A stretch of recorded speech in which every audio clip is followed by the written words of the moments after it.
Good evening, everyone, and welcome to the book club for Monday, July 19th. It's titled Iron Women, the Ladies Who Helped Build the Railroad.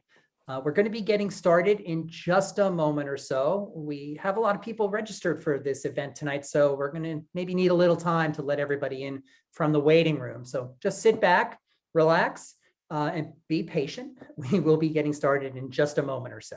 Thanks.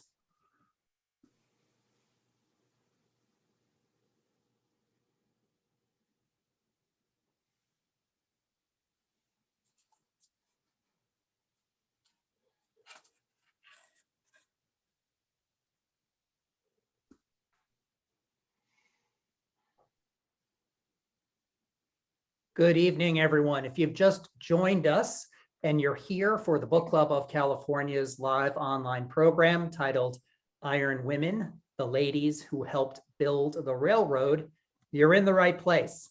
We will be getting started in just a moment or so. I just mentioned that we have a number of people registered for this presentation, so we're going to take a minute or so to let them in from the waiting room. So sit back, relax, be patient for a moment or two, and then we will be getting started. Thanks.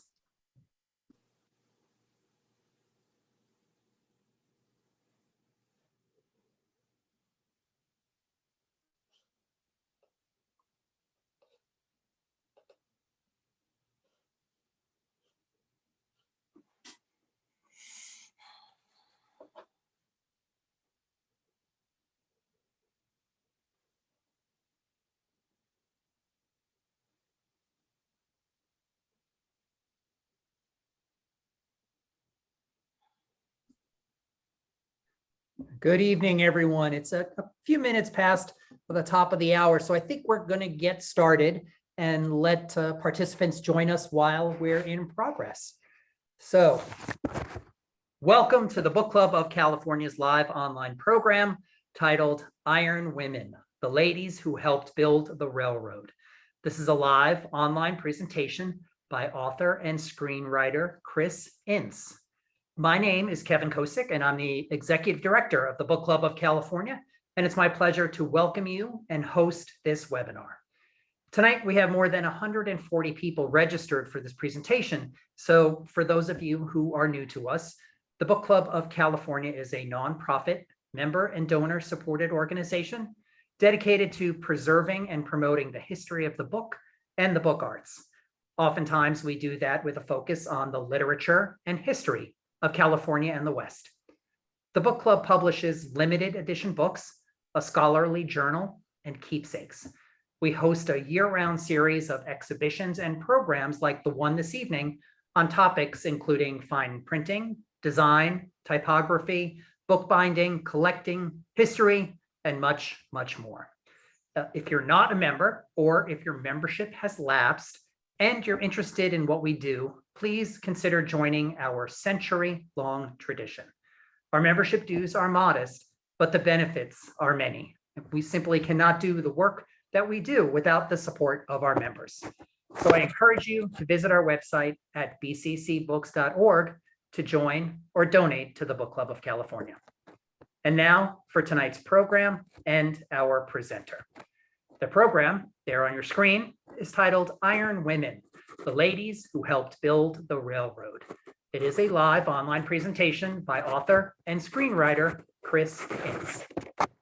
Chris Ince is a New York Times best-selling author who has been writing about women of the Old West for more than 20 years. She has penned more than 40 published books on the subject. Her work has been honored with 5 Will Rogers Medallion Awards, an Elmer Kelton Book Award, an Oklahoma Center for the Book Award, and she was a Western Writers of America Spur finalist.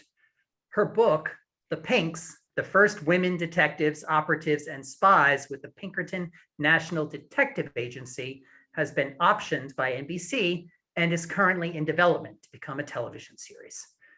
Ince's most recent work is According to Kate, the legendary life of Big Nose Kate Elder. Some of her other works include Love of Doc Holliday, No Place for a Woman, The Fight for Suffrage in the Wild West, and Iron Women, the ladies who helped build the railroad. Tonight, she's going to be talking about Iron Women, the ladies who helped build the railroad. So for some context, when the last spike was hammered into the steel track of the Transcontinental Railroad on May 10th, 1869 at Promontory Point, Utah, Western Union lines sounded the glorious news of the railroad's completion from New York to San Francisco. For more than 5 years, an estimated 4,000 men moved like a vast assembly line toward the end of the track. Editorials in newspapers and magazines praised the accomplishment, and some boasted that the work was begun, carried on, and completed solely by men. Now, although the physical task of building the railroad had been achieved by men, women made significant and lasting contributions to the historic operation. The female connection with railroading dates as far back as 1838, when women were hired as registered nurses and stewardesses in passenger cars. Beyond nursing and service roles, however, women played a larger part in the actual creation of the rail lines than they have been given credit for. And that is what you're going to hear about tonight. Chris doesn't have a big slide presentation to share with us, but she is going to tell us more about this incredible period in American history. And she's going to share stories of the women that are featured in the book. And I think she's also going to be able to hold up some photos and some objects for you to see kind of firsthand, because there is no PowerPoint. So if you have any questions for our presenter, please use the chat and the Q&A function in Zoom. We should have time at the end of the hour to take questions, and we'll curate those questions from the Q&A. And now it's my great pleasure to introduce Chris Ince and pass over the controls for tonight's webinar. Chris, it's all yours. Thank you so much, Kevin, and thank you all to the book club members for giving me the opportunity to come and talk with you this evening about Iron Women. Before I get started and transfer over to talking about the ladies who helped build the railroad, I'd like to tell you a little bit about how I got started in writing about the women of the American West. As Kevin mentioned, I've been doing this for a number of years and have written several books on this particular subject. And I live in Nevada County, which is a very little area here that's rich with the gold mining history. And I started working at a radio station where I did historical moments. And one of the stories that I did was a story of the Bidwell-Bartleson wagon train party, which traveled from the Illinois area all the way out to California in 1846 is when it came out. And it was made up of more than 90 men and one woman. And that one woman's name was Mrs. Benjamin Kelsey. And I was absolutely fascinated to learn what her name was, because she's just listed as Mrs. Benjamin Kelsey. And she made that trip barefoot, carrying a 1-year-old baby on her hip. And I was hooked at that point, finding out about her. And then I wanted to just kind of snowballed from there. And I wanted to write more about these amazing women who settled the American West. Generally, when we think about what women did on the American frontier, they fall into two categories. They're either Miss Kitty from Dodge City or Laura Ingalls from Little House on the Prairie. We don't think that they really served a purpose in too many other areas. That certainly is what gets a lot of attention and television and movies. But gosh, women serve such vital roles in settling the West. And I have written about women from soil doves to suffragettes. And each one of them, even the soil doves, hold some amazing stories. And I'll intersperse those with some of these great tales that I'm going to tell you about when it comes to the railroads. I was absolutely fascinated with the railroad, and Kevin started it off to let you know about this monumentous event that occurred. And when the Transcontinental Railroad met up at Promontory Point on May 10th, 1869 in Utah, they made a big deal about having the picture taken about this event, and I've got one here to show you, and can't really see it very well, but it's in the book, and it's a picture of all of these amazing people that were there for that event, and you will not see any pictures of women. And the reason why you don't see any pictures of women is because the men said women didn't have a hand in laying any of the track or surveying any of the land. And because of that, they don't get to have their picture taken because they didn't really do anything to contribute to this monumentous event. But I will tell you that if the train had just been left at that no one would have gotten on and ridden the rails from point A to point B because it was very crude. Men were very happy to not really do anything aesthetically pleasing with the interior of the vehicles. They were just happy with just a couple of buckets and boards on those buckets. And that's how people would travel as they were going from one part of the country to the next. It was very uncomfortable. Women came on and they helped make travel much more pleasing. And not only did they do things with the interior of the vehicle, but they made such amazing contributions with the creation of the rail system as a whole. And I'll tell you more about that. One of the very first women that I want to tell you about that I've listed some of these women that were the first in railroads. And one of them was Miss Ef Sawyer. And she was the first telegraph operator. And she gets her start in 1872. There's a wonderful picture here of these women that were working in the telegraph offices. Now, before Miss Sawyer starts to work, predominantly men are in this field. They think that it's too strenuous a job for women to take on, that there's so much going on, they wouldn't be able to focus. But indeed, women were much more able to focus on which telegraph machine they needed to listen to than men were. And the testing for women when it came to being a telegraph operator was they would set up 5 different telegraph machines around these women and tell them, all right, you need to listen to this particular one, and that's the one that you're going to focus on. So the messages would come in from the engineer of the train that would say, the tracks are clear this way, or the tracks aren't clear. We've got some debris on the tracks. You've got to radio this ahead. You've got to telegraph this ahead. And that's what you have to listen to. There could be 5 different, as I said, 5, 6 different telegraph machines going at once. You have to focus in on that one. And women were very able to do that. It was very much an itinerant profession. You could be a telegraph operator outside of Reno, Nevada for 6 months. And then if they needed you to go to work someplace in Northern California, you would have to go there. So you weren't really at the job for very long. And that's another reason why they felt as though women weren't really good for that kind of work, because it was itinerant. But women proved that they were exceptional at it. And one of the ladies in the book that you'll be reading about is a woman that was married. She was married each time she was traveled. She went to one place to the next. She divorced the husband before she left, and then get to the next place and go, oh, you know what? I like these guys a lot more. And so, she just kind of, she was a free spirit, let's just say.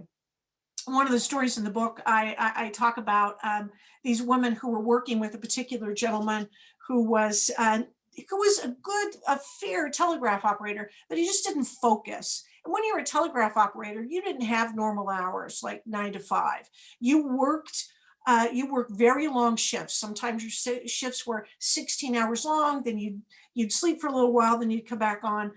And this particular gentleman that these women were talking about being a fair telegraph operator, he would take off work, go into town with his guitar, and start singing to the cowboys in the different saloons. Now, this was in the early 1900s that he started doing this. He was just a young pup when he would do that. But that gentleman eventually grows up to be Gene Autry. So for those of you who don't know, that Gene Autry started his career out as a telegraph operator, working alongside women just like this, who complained about his work habits. So now you know the rest of the story. I'm kind of like a frustrated Paul Harvey about all things the West. So we'll be, you'll learn that as we go along. One of the other ladies that I've written about in the book that I just was absolutely fascinated with, her name was Eliza Murphy, and she creates a device for improving the way bearings on the rail wheels attached to the train cars and responds to the axle. And the item that she creates it's a device that's called packing, and she invented it in 1870, and she holds 16 patents on that particular device. And had it not been for her, again, I mean, it made train travel that much more attractive.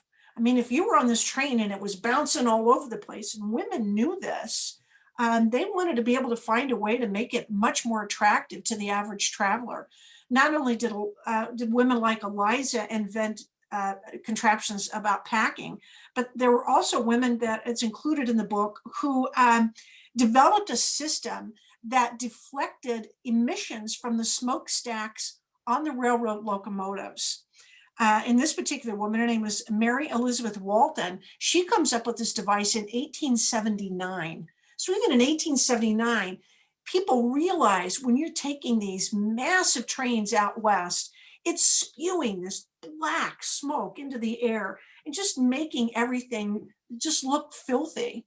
Thank goodness for a Mary Elizabeth. Men wouldn't have, maybe they would have thought about that, but that again, women were the one who said, we can't let this go on. This is really destroying the environment. And I like that this comes up in 1879. We think about this as just being something that happened later on in the 1900s, but it certainly wasn't. It's all the way back there when this starts. One of my favorite stories in the book, and I just did an interview this past week with a newspaper in Terre Haute, Indiana, because this was a story of a woman by the name of Nancy Wilkerson, who was a rancher's daughter. And in 1880, she sees this advertisement in newspapers across the United States from the Humane Society.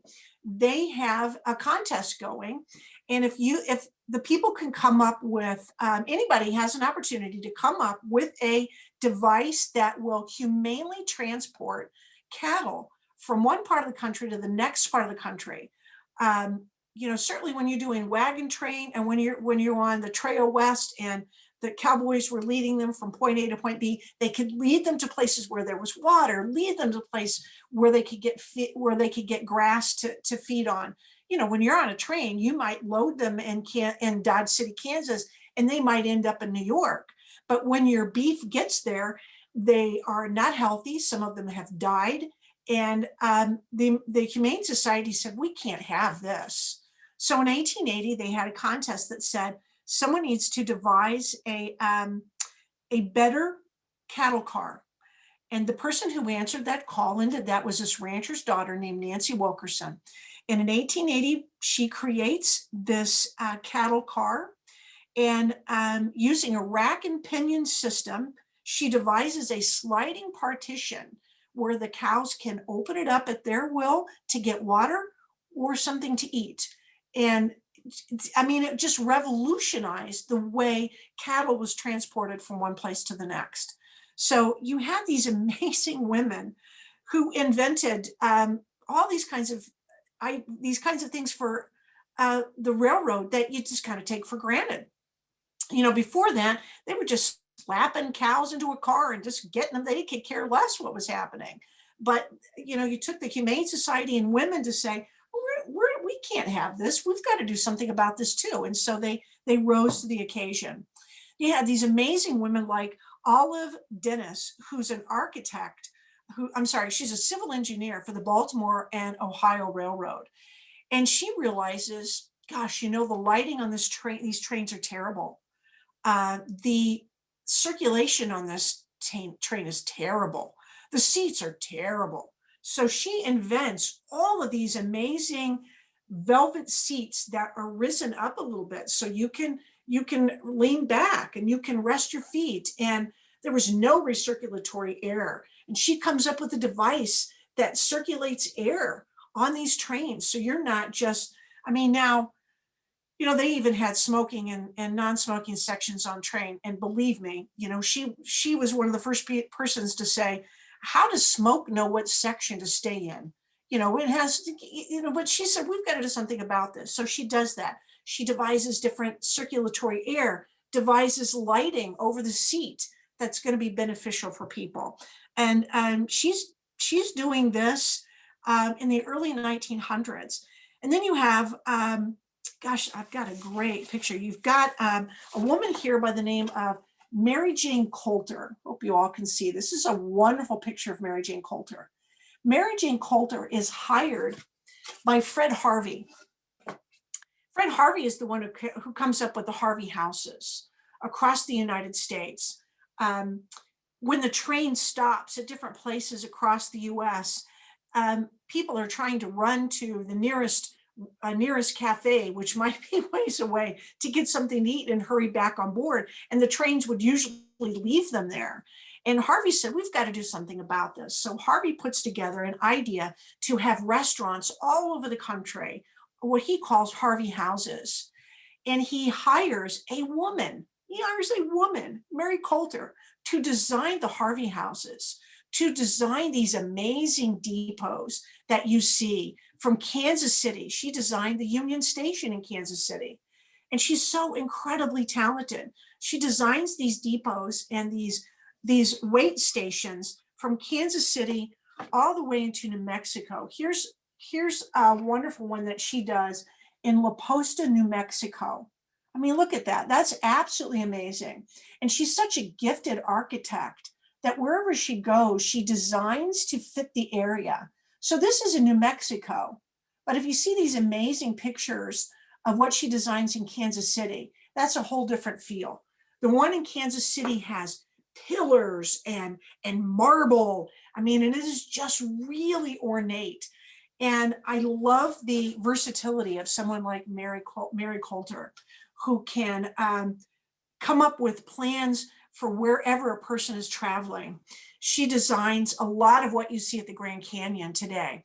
The Santa Fe train would go to the Grand Canyon, and that was one of the things that rail travel was trying to get people to see, these amazing wonders of the world.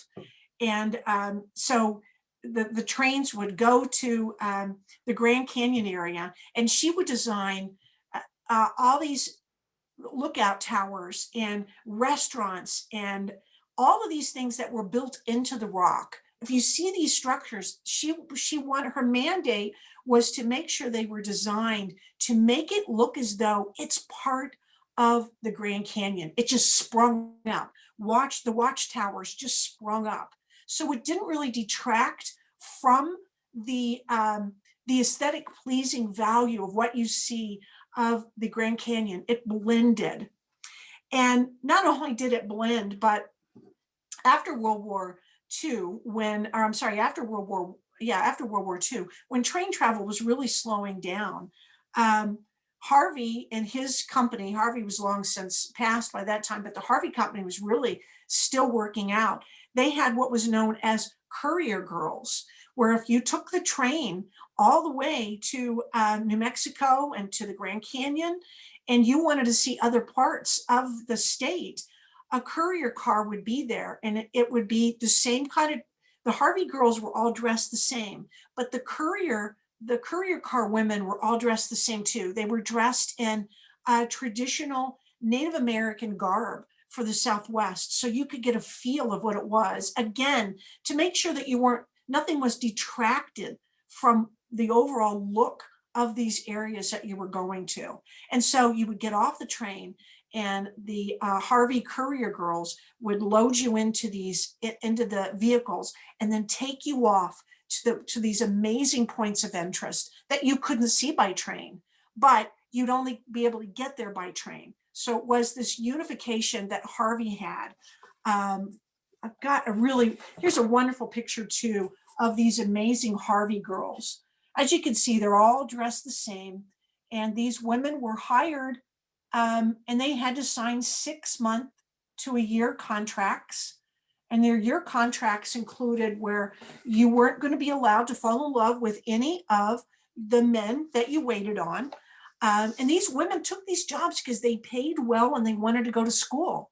And for a lot of these women, there's no way that they were going to get to pay for school if they didn't become Harvey Girls. And so they had to adhere to a standard uniform. They had to always make sure that they were clean, that they had their nails done just so. Your hair had to be done in the same way. In the book, there's this amazing story about our Harvey girl who does fall in love with this gentleman who has lost his wife and he hardly ever goes out. But when the Harvey house is established, he makes a pilgrimage to go to the Harvey house. These women were so good at what they did. And this man was just drawn to one of the women and he ends up marrying her. But I mean, just amazing stories about how these ladies were, they would make sure that there was no alcohol served. So the moment you sat down, you were brought tea or water or milk. Milk was the one thing that they pushed an awful lot because they wanted to make sure people were healthy. And traveling by the rail, sometimes your vitamin level would go down. So pushing orange juice and pushing milk was a way to keep the passengers healthy. And that was on their mind as well. In addition to these amazing ladies who did things like that in the book, I've also talked about some of the ladies who influenced rail travel, not necessarily in terms of what they invented, but what they could do to make traveling by train very attractive. And one of the very first ladies who did this was a woman by the name of Miriam Leslie. And Miriam Leslie was married to a gentleman by the name of Frank Leslie. And Frank Leslie had a series of newspapers, and probably all of you have seen one of these newspapers. They were called Frank Leslie's Illustrated Newspapers, and they were all across the American frontier. And so Miriam is married to Frank Leslie. She had a very colorful life in and of herself. Miriam was hardly ever faithful to Frank or anybody else that came along. Miriam thought monogamy was a type of wood. So she was not a lady who really did know about being faithful. And years later, when Frank dies, she takes over the newspaper and makes sure that it is now operating in the red, whereas before with Frank, it's operating in the black. A lot of these women who took over businesses, and I'll tell you in a few minutes about Sarah Kidder, who was the first female railroad president, and she did the same thing. But Miriam Leslie, here's a great picture of Miriam. What Miriam did in the late 1870s is she had a series of special rail cars put together. She had the Pullman sleeping car was invented for Miriam, and dining cars. She just had a series of cars built for this amazing extravaganza that she was going to have. And she was going to travel from New York all the way to San Francisco and back again.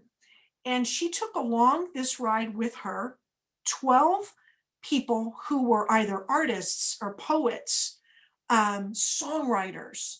She just wanted these people to get the full flavor of traveling west so she could include their comments, their pictures, their songs, their everything that they thought of on the way, she could include in a book. And so it takes them 5 months to go from New York to California and back again. And when she returns, she writes this book called From Gotham to the Golden Gate. And in this book, she includes all these wonderful illustrations and stories about traveling west. She is known for doing more for train travel than any other woman. All of these women combined, she did more for train travel in the 19th century than any other woman. And that's just absolutely amazing to me that this little bustier wearing lady makes train travel attractive. People want to get on board now. They're buying tickets everywhere to get on board. One of the other ladies that made train travel attractive and brought a lot of people out to see, you know what, I have a great picture. Here's the Pullman Palace dining car that she had created. you can see, that's incredibly lush. It was gas lighting at the top. It was velvet seats. It was linen tablecloths. It was the finest gold flatware, beautiful stemware, all of this. I mean, it was just an amazing travel.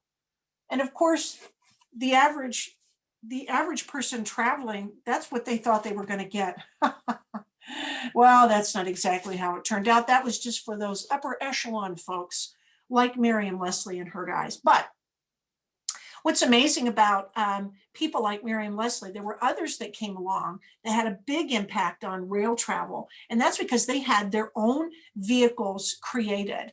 One of the ladies that did an amazing amount of train travel too was this incredible actress named Lily Langtry. She had a special car designed for herself, and it was called the Lawley. And it was so famous that people would see the Lawley coming from miles away, and they would gather at the train depot to see the Lawley. And what the Lawley had that no other train had was this amazing bathroom. I know you're thinking a bathroom, my gosh. You know, it was so lavish. This is a wonderful picture of the Lawley. And as you can see, it's the bathroom in the Lawley. As you can see a woman standing up, not having to scrunch down to see the mirror. And she's standing there brushing her hair. And you can see this amazing lavatory behind her. I mean, this was really plush. And not only did the Lawley possess this amazing bathroom, but also in the Lawley, in the car, was she had a grand piano in the Lawley. She had plants. She had this amazing plush king-size bed. And so she traveled in style. So as I said, the Lawley, everybody wanted to come out and see the Lawley. So when Lily Langtry traveled, she traveled in style, and people thought that that's really what train travel was all about, was that kind of style. And indeed, in some respects it was. But indeed, you had some women who wanted to really make a difference in not only how people traveled, but how we got produce from one part of the country to the next. And so that brings me to the next woman in the book that she was my all-time favorite. She just is amazing. Her name was Dr. Mary Pennington. And Dr. Pennington invents the modern day refrigerator boxcar. And she does so just prior to World War I. And had it not been for her, in 1918, we would not have been able to be successful for our country and for other countries, because we would not have been able to get produce from one part of the country to the next and have it arrive there fresh. This is a wonderful picture of Mary Pennington. And in the book, there's a great picture of her on top of the train, on top of the car, testing out the mechanism that she uses to keep everything inside fresh. And this was an amazing woman. She goes on then to work for the Food and Drug Administration, the early forming of the Food and Drug Administration, and comes up with other ways to be able to make sure that people are protected because of the food that's being transported from one part of the country to the next. I gotta think that she would have loved Nancy Wilkerson, who came up with the cattle car. I gotta think that the two of them would have had these amazing conversations. So you go from one end of the spectrum to the next. Dr. Mary Pennington, who does the amazing things that she does with the refrigerator boxcar. And then you have Sarah Kidder. And Sarah Kidder she's the very first president of a railroad. And she's the president of the railroad right here in the Nevada County area where I live. And the train was called the Never Come, Never Go Railroad, the narrow gauge railroad. And it traveled throughout the gold country, and gold was loaded onto it and taken from point A to point B.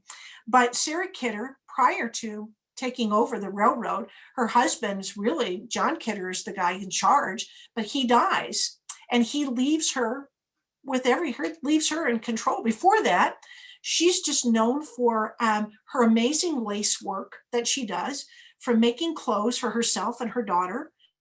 And she doesn't really know too much about the business. She knows what she hears her husband talking about. And so when she takes over as president, people are just, especially the board, is just taken aback. They can't imagine that anything good is going to come out of this. But Sarah Kidder does such a great job and really does well by all of the stockholders on this train. For the first time in the stockholders' careers, stockholders' investment with this. Yeah, I see that Gustav Swift up there, but you have to read the book to see the amazing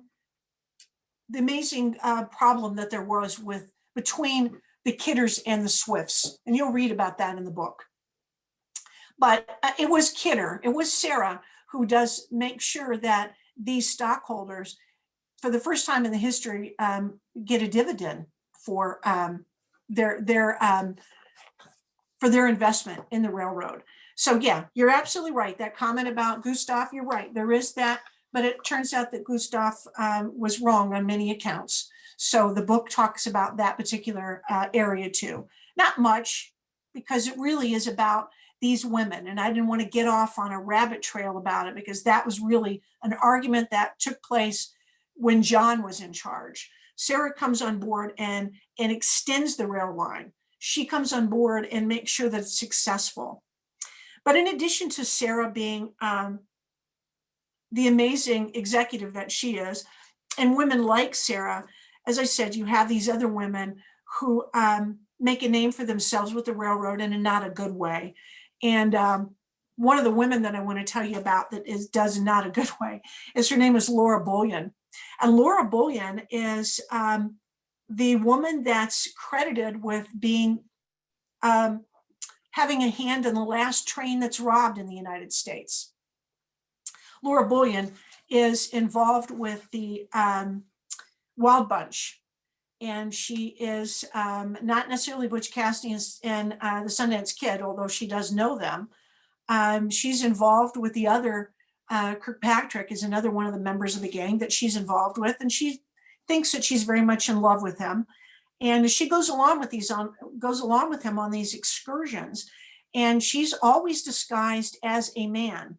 And I love this particular picture. This was an image. This is an image of the train being robbed, and you see that person in the back. You see two people maybe robbing it there, but the person in black, they always say, is Laura Bullion. So that was running at the time back when this train was robbed. The last train was robbed in the early 1900s. And Laura Bullion is eventually caught. They take off and they go to St. Louis, where they lay low for a while, and they're not going to spend any of their money. But Ben, her lover, thinks that that's a bad idea, and he starts spending the money, and that's how they're caught. She spends quite a number of years. I think it's 5 in prison and jail for what she's done. He spends a lot more time than that. And when he gets out, goes right back to his age-old ways. She eventually changes her name, and she becomes a seamstress, and she works for major department stores making clothes. So just fascinating women. And there's some amazing pictures in here that you will see of her. One of the other women that I write about is a woman by the name of Julia Bulay, who is, she's very famous in Virginia City, Nevada. She helps the firemen, and they travel by train from point A to point B, helping to put fires out up and down the line. And she's helpful to them. Now, what makes her an interesting figure is that she was a well-known soiled dove in Virginia City who ends up being murdered. And after her murder, they name one of the cars after Julia. So when you go to Nevada and go to Virginia City, you'll see her car. So these women, I mean, I absolutely had such a wonderful time working on this book. And I always have such a great time working on stories about the things that people don't know that women had a hand in. And so I have spent an entire career doing nothing but writing about these amazing women. As I said, from soiled doves to suffragettes. I have written also about mail order brides. And well, let me go back. Let me tell you a little bit about the suffragette book, because it does lead to the train. The 19th Amendment was written right here in Nevada County by the sergeants, Ellen Clark Sargent, who was in charge of a women's suffrage group here in Nevada County. And she and her husband, who was a senator, they are traveling from California and they're heading back to Washington. And they're on a stopover in Wyoming, and the train is just incredibly filled with people. And there's one woman that gets on and she doesn't know where she's going to sit. And the sergeants invite her to share their berth with them. And while they're in there, they share their pantry of food with this woman. And the woman turns out to be Susan B. Anthony. And while they're on this train, they complete the drafting of what we now know as the 19th Amendment. And that's done on a train. So many things are done. So, you combine the suffrage movement with what happened on trains. And a lot of people don't know that trains really did influence, even shape and influence our amendment system. And, that was crafted way back when, but it isn't ratified. It's ratified 100 years later, so many years later. In 1920, in August of 1920 is when the 19th Amendment is ratified. But the suffrage movement was always tied up in alcohol, because men thought if they gave women the right to vote, they'd have to give up the right to drink. And so it begins with the whole idea of, we can't let women vote. They wouldn't let us drink, to that being a part of the 19th Amendment when it's passed in 1920, because it's passed on the same day Prohibition is voted down. So not a lot of people are even paying attention to the fact that the 19th Amendment is ratified, because once again, people can drink, yay. So that is my long-winded way of being able to talk with you about these amazing ladies. And the book is called Iron Women, the ladies who helped build the railroad. And there's certainly many more stories in the book than I'm sharing with you now. So I hope that you're able to pick up the book and that you read it and that you like it. And if you like it, you go on Amazon and say you like it. So many people write, "We hate this. You're the worst person to write." So, say something nice. Okay, I'm back. No one's gonna say you're the worst person to write to. That's a crazy comment. I'm gonna change this view so we're gallery, and we should be side by side for everybody out there watching us now for our little discussion. And I'm just gonna start by saying we've already talked a couple of times, and I've had a great time speaking with you and hearing about these stories. And this was more fun than any other conversation that we have had. You are just so vibrant and enthusiastic and interesting in the way you tell the stories of these really fascinating women. So it was informative, it was educational, entertaining. It was everything that I love. In a Good. I'm glad because you really have to try hard to make history boring. Well, sometimes people do, though. I know. No. We don't hear enough about the women who, settled the American West. I mean, all the women that you've talked about, I mean, all kinds of notes. They're inventors, they're pioneers, they're marketers, they're promoters, they're business women, they're, train robbers. Everything is there, but there's so many things that we don't hear about, these crazy and interesting stories of fascinating women. So thank you so much for bringing that to us. That was terrific. Well, thank you. I want to make one more tie-in to the trains with one of the other books that I wrote about. I wrote a book called The Pinks, and it's about the first female Pinkerton detective agents.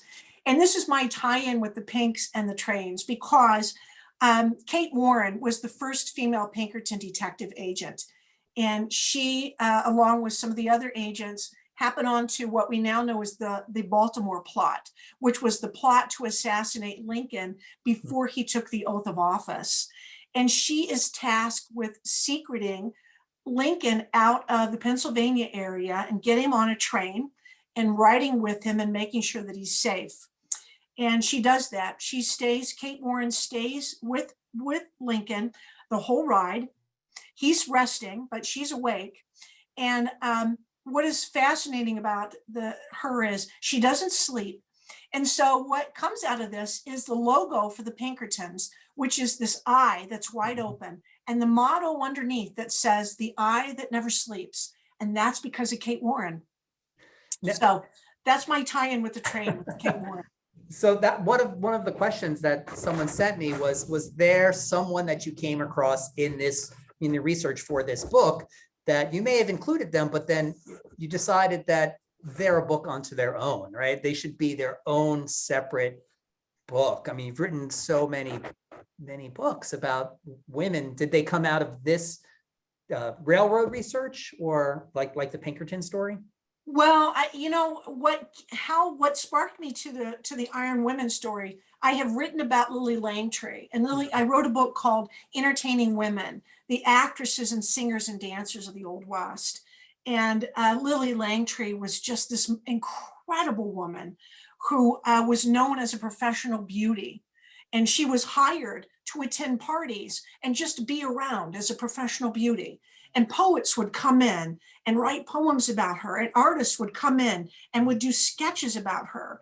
And she was the first pinup girl, because those sketches were sold for 3 cents a sketch. And she's not satisfied with just coming to the United States, because she's in Britain.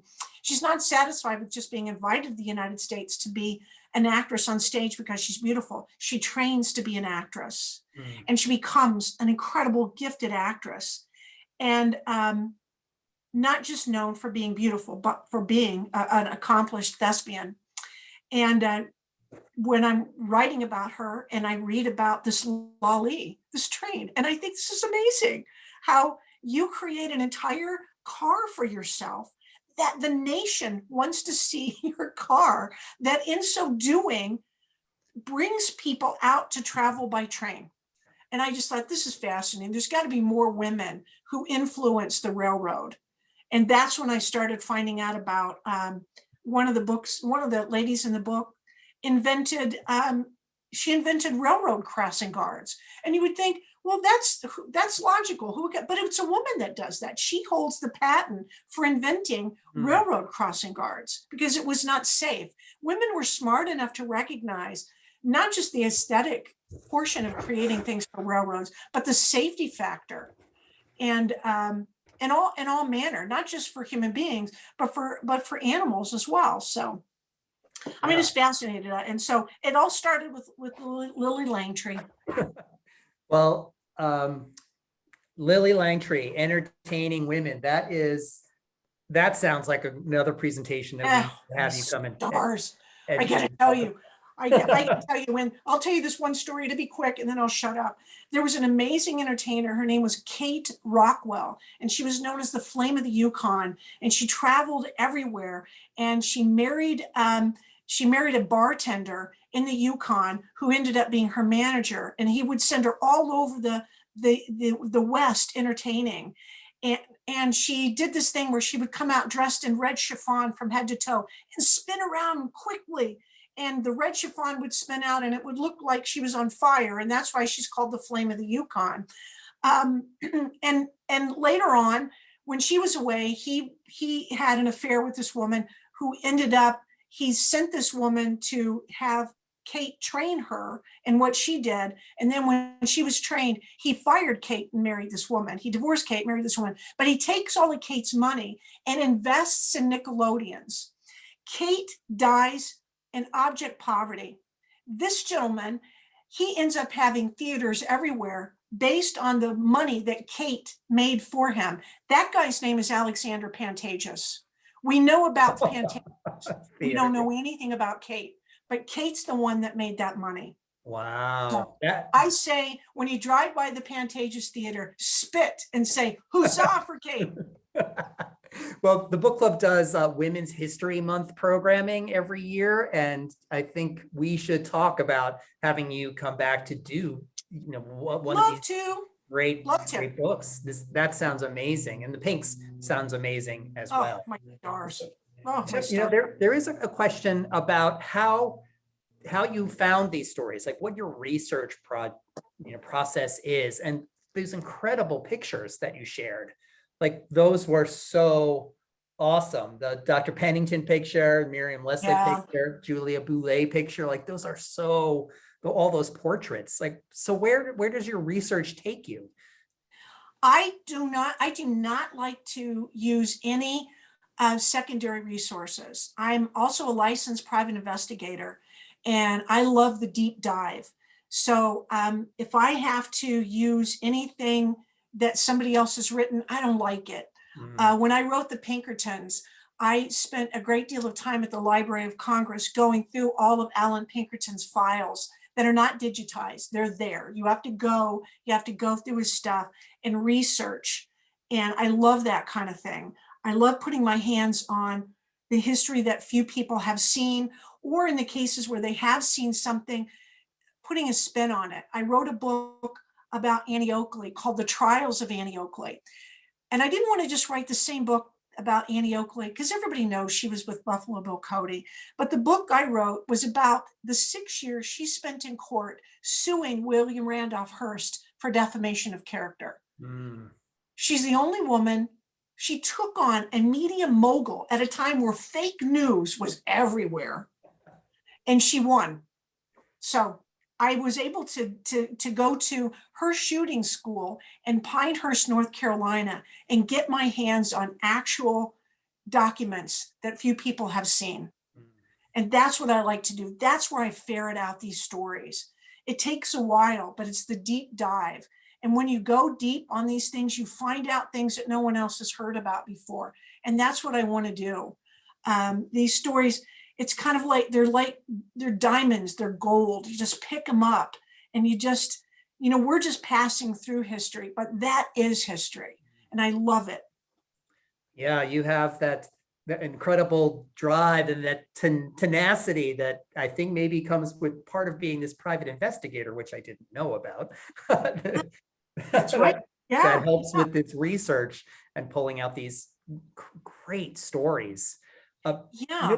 The one thing that we didn't really talk much about yet is how the women who got some of these jobs got them. Why weren't they given to men? Like the telegraph office. There were men and women working side by side there. How did women get into some of these jobs, being hired to design things as civil engineers? Well, you had to have a lot of men who were willing to be progressive. That's another reason why I like to write about people. Alan Pinkerton was one of the most progressive men.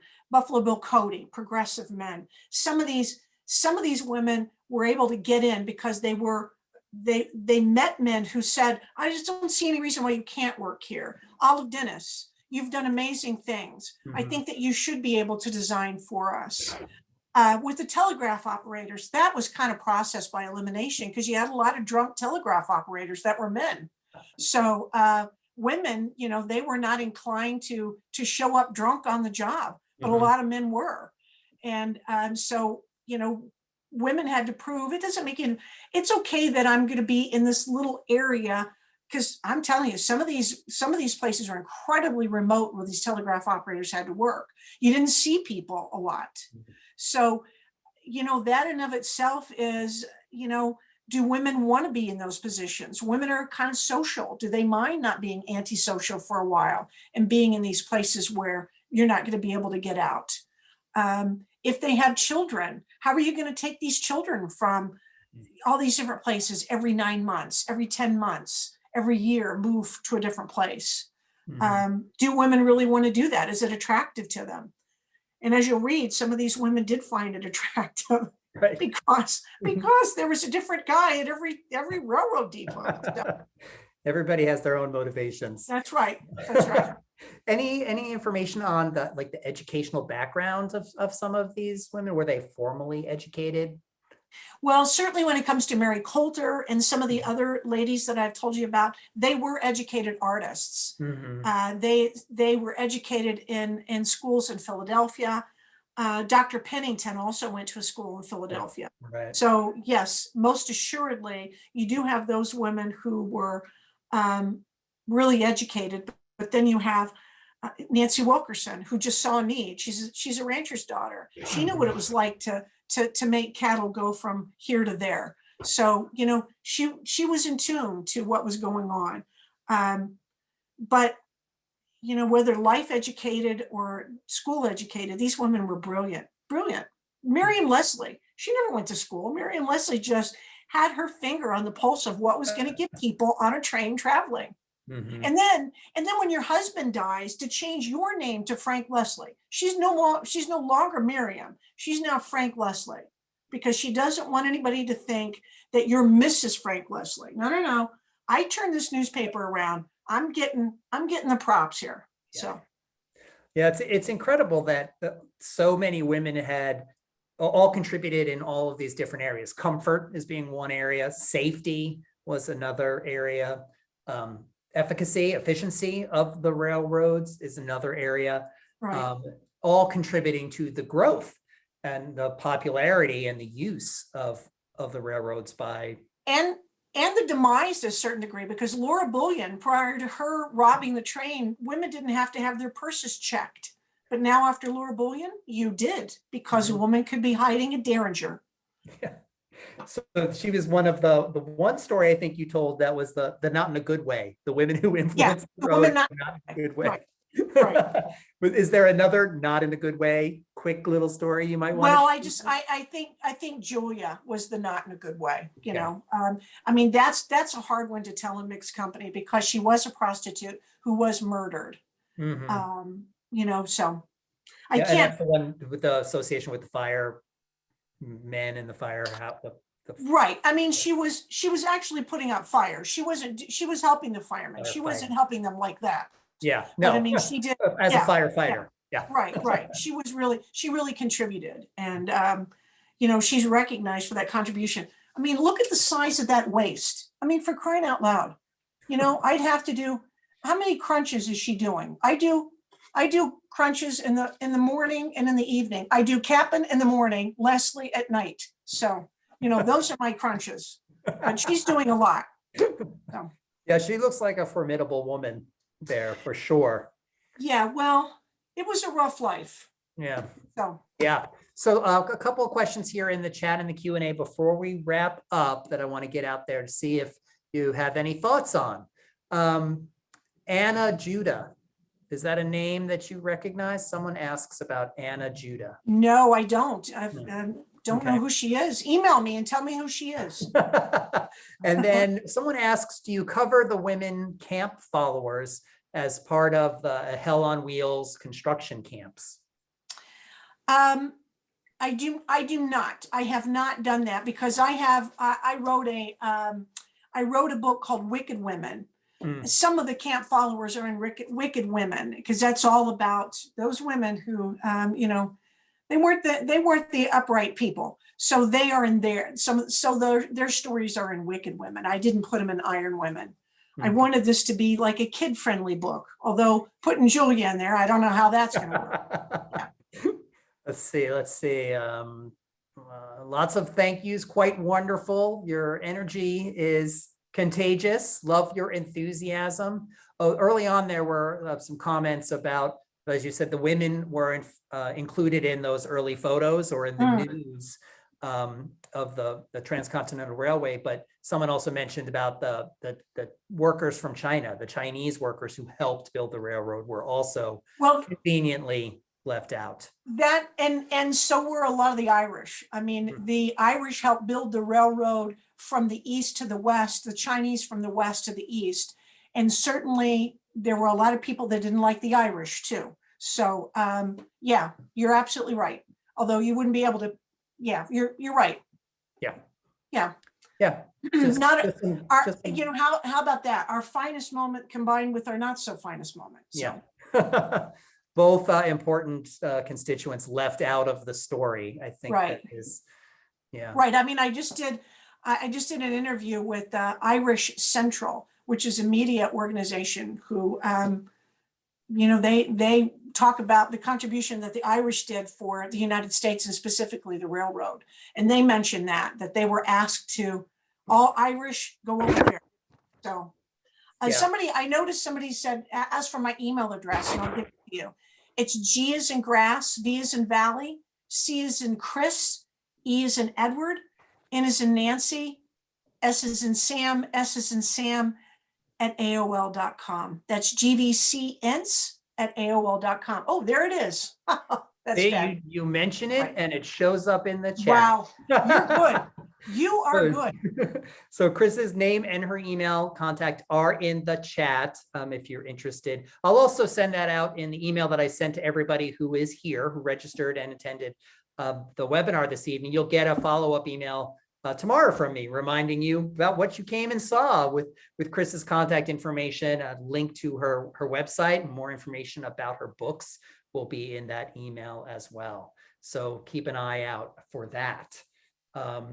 And Chris, I'll send you some of the chat and the Q&A as well, so you can see some of the questions that we didn't really get to talk about and answer. And if there are things you'd like to respond to or have me respond to for you, we can work out that as well. Okay, great. People are heard and get their questions answered Yay. if they're curious about things. So it is a few minutes past 6, so I think we're going to wrap up. We've covered most of the questions here. And wrapping up, I'll first ask you if there's anything you'd like to say before I wrap up with everybody. No, I mean, I'm just inviting people to go to my website, and it's chrisents.com. In addition to the many books that you'll see there, I also do a comedy thing called A Moment in History. So click on that and you'll see some, I talk about some of these great ladies in history, and then there's some comedy that goes with it. So please visit the website, buy a book, support books about women in American history. It's important. The more you support those books, the more books can be written about them. Hear, hear, hear, hear. Excellent final parting thoughts. And then I'll just add, just like Lily Langtry, you are a professional beauty. Oh, thank you.